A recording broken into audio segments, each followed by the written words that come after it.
শেখ হাসিনার শাসনামলে সরকারের কাছ থেকে সবচেয়ে সুবিধা নেওয়া কোনো ব্যক্তির নাম আসলে বসুন্ধরা গ্রুপের চেয়ারম্যান, কালের কণ্ঠ ও ইস্ট ওয়েস্ট মিডিয়ার কর্ণধর আহমেদ আকবর সোবহানের নাম প্রথম সারিতেই থাকবে।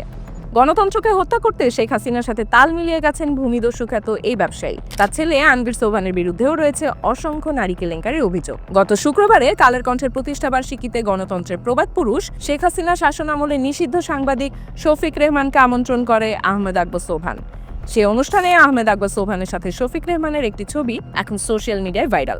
ছবিতে সোবহানকে মুখে কেক তুলে দিচ্ছেন শফিক রেহমান। এসব ঘটনার পরপরই সবার মনেই প্রশ্ন জেগেছে, তাহলে কি সাংবাদিক শফিক রেহমান বিক্রি হয়ে গেছেন টাকার কাছে?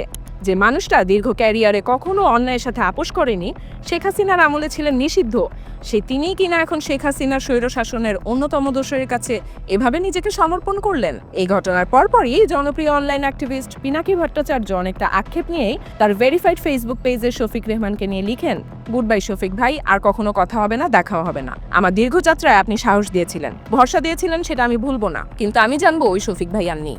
এর আগে জুলাই বিপ্লবের সময় ব্যবসায়ীদের নিয়ে শেখ হাসিনার এক বৈঠকে আহমেদ আকবর সোবহান বলেছিলেন, শেখ হাসিনার প্রতি আমাদের আস্থা রয়েছে। জামাত শিবির ও বিএনপি সকল ষড়যন্ত্রকে রুখে দিতে হবে এবং তাদের বিরুদ্ধে কঠিন ব্যবস্থা নিতে হবে। তারা কোটা আন্দোলনের নামে দেশটাকে ধ্বংসের পথে ঠেলে দিচ্ছে, আমাদেরকে অবশ্যই সজাগ থাকতে হবে। অপরদিকে শেখ হাসিনার পতনের পরে জামায়াতের আমির ডক্টর শফিকুর রহমানকেও দেখা যায় ইস্ট ওয়েস্ট মিডিয়ার অফিস ভিজিট করতে, সেই সাথে আহমেদ আকবর সোবহানকে নিয়েও ভালো কথা বলতে। অথচ সেই বৈঠকে জামায়াতকে নিয়েও বেশ সমালোচনা করেছিলেন সোবহান আকবর। যারা গণতান্ত্রিক রাষ্ট্রের ইচ্ছে স্বপ্ন বুকে লালন করে সযত্নে, ঠিক তাদেরই শেখ হাসিনার সব অপকর্মের দোষরকে সাপোর্ট দেওয়া আসলে কতটা যুক্তিযুক্ত? প্রশ্ন আসলে থেকেই যায়। তবে কি সোবহানের সব অপকর্ম আড়ালেই থেকে যাবে?